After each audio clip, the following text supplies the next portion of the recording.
one thing that's kind of positive in this grim picture is that since the what's been now called the strikes of the summer strikes, which include the UAW strikes, the Hollywood strikes, the USPS strike, which almost happened, the healthcare strikes, the teacher strikes, the nursing. We've seen in the last several months more workers on strike, opposed to go on strike, than in the last 60 years.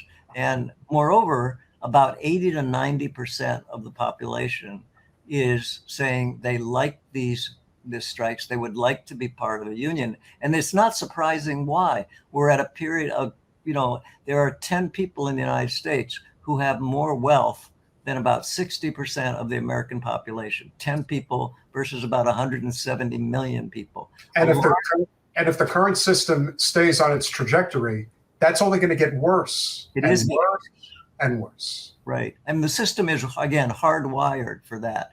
I mean, the state is oriented and captured. The problem with Keynesian kinds of theory who says you can just use government to reform the system. And I'm all for, I'm ecumenical on change because we need every kind of change we can get. But when you realize that the system we're living in is hardwired for destruction, particularly environmental and military destruction, you need large systemic change. And so we need every approach. The problem with, the dominant Keynesian liberal sort of idea of change, and which it captures much of the progressive Democratic caucus and so forth in the United States, is it simply is not willing to entertain, serious systemic change in capital. I mean, there are people like AOC and Bernie Sanders who call themselves democratic socialists, and I'm all for seeing that language being introduced, but it's far from sufficient. And in fact,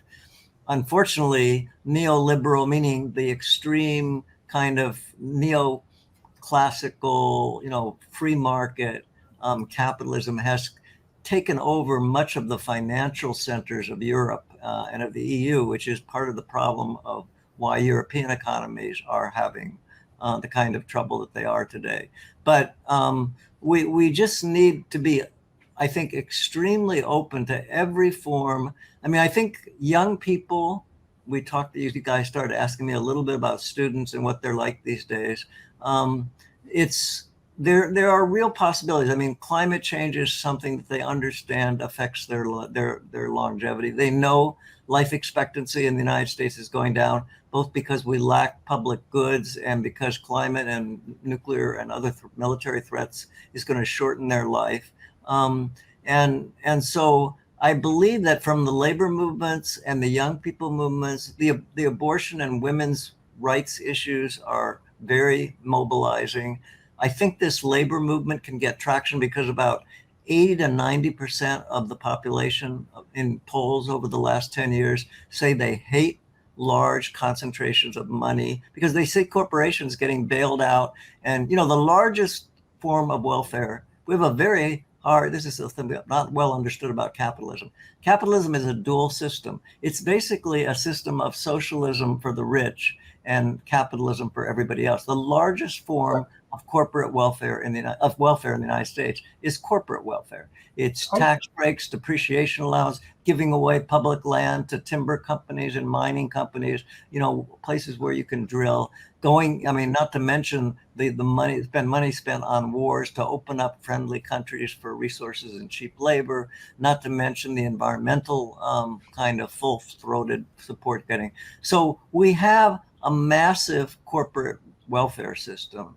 And I think when people understand that, and I think people intuitively are understanding because you can't miss it, I mean, you're right that the inequality is getting worse and worse and worse. You've got about 50% of the population who are one illness, maybe $400 away from, feeling that they're going to drop into poverty or insecurity. Trump could win the presidential election. He's already committed, not just to the extreme authoritarianism, which is incredibly important because we've always had an authoritarian society class-wise. It's being made more dangerous by Trump if he wins out, extremely more dangerous. But we're just in a system of polycrises we just need urgent politicizing of the country. And the thing that scares me most is young people who have to take the lead on this and who are scared by guns in their schools and by mass shootings, by climate change, and by student loans and debt, and by job insecurity. The biggest thing I think that is just beginning to be talked about in some of these new strikes is that the concept, the robber barons in the 1890s built the modern capitalist system, and it was a toxic sociopathic system. I wrote a book called Sociopathic Society. I'm now writing a book on sociocide, which takes it one step further, because at least the robber barons created a model of employment that could be durable for a long-term relation. Now, with AI and with automation and basically we're moving toward an economy. I mean, like if you go and work for Amazon warehouses, there's an assumption you'll be burned out within a year. There is no expectation of a long-term social relationship at all. There's the legal framework for employment as we've understood it is being burned down, and we're moving toward a kind of contingent labor thing, which understandably puts the whole country who are working people, other than people who are very wealthy, in a situation, they're in an existentially perilous situation, which is why they're called the precariat class, right? Because they are, in fact, deeply precarious in their standing. They understand that they could go under into poverty and very, very quickly. And it's a large group in this country. That's a very large group of people is the precarious class. Yeah. So in a period where you've got a very small number of people like Elon Musk and Bill Gates, and you could name 100 families that are controlling much of the country economically and politically. In the world. Yeah, please. No, I was saying they're controlling the world. It's not even so much our country anymore. I mean, obviously, we are the primary outpost for capitalism in the world, but so is China. And even still, we're living in, and look, you've seen a lot in your life, but we are truly living in the most unique time period since, Jack's assassination and obviously 1968. This is a very unique time right now. For a lot of reasons. Like you said, when industrialization was taking place, between Carnegie, between Rockefeller, between the Vanderbilts, there was opportunity, however low on the rung, and anybody who knows me knows that I'm a huge supporter of Teddy Roosevelt and what he represented, because there wasn't a lot of opportunity to build off of that, but there at least was something that was there. Today, the robber barons have become people that have made it perfectly clear to anyone who's paying attention that they want a serfs class across the board. They do not care about anybody having the opportunity to grow and to succeed.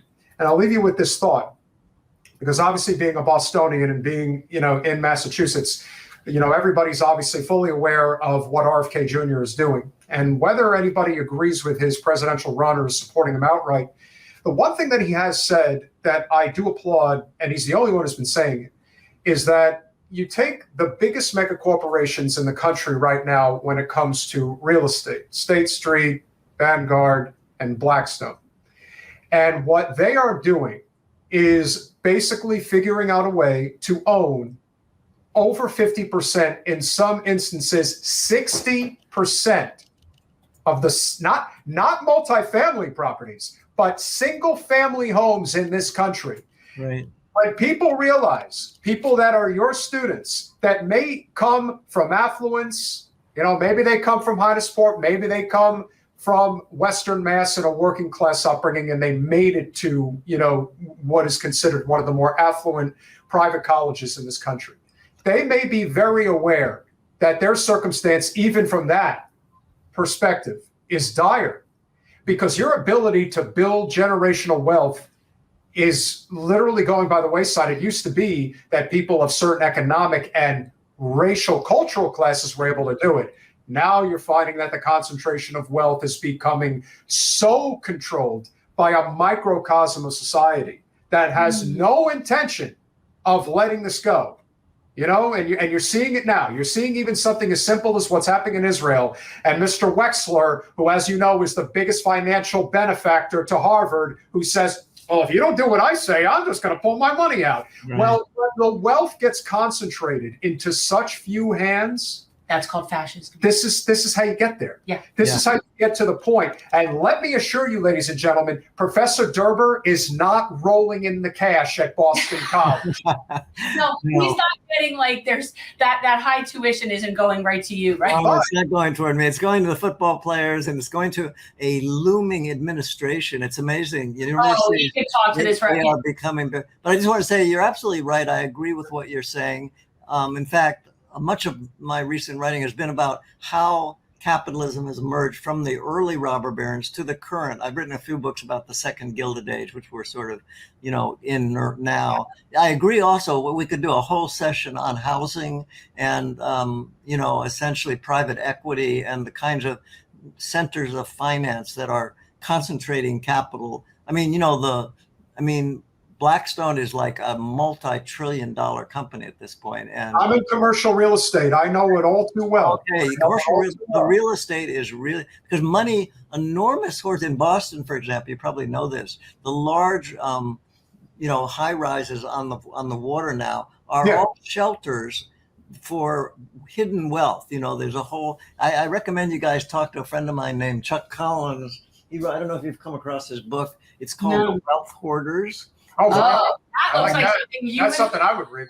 You would like it. I think both of you would find it interesting. He was born into a wealthy family, gave all his money away, and has been studying his life. He works at the Institute for Study Policy. I've seen him lecturing before. I've seen him in talks before. Is he like gray haired, like silver fox hair looking guy, right?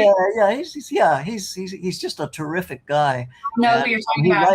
I mentioned him because he writes a lot about wealth concentration and the kinds of, when he talks about wealth hoarders, he's talking about an industry of accountants and lawyers whose job is to basically protect and shelter these literally trillions of dollars that are never seen by the IRS, that are sheltered. You can't trace them down because of the legal complexities. And if we could get our hands on that, money is buried in those high rises in Boston where you have condos. Nobody lives there. They just shelter their money there.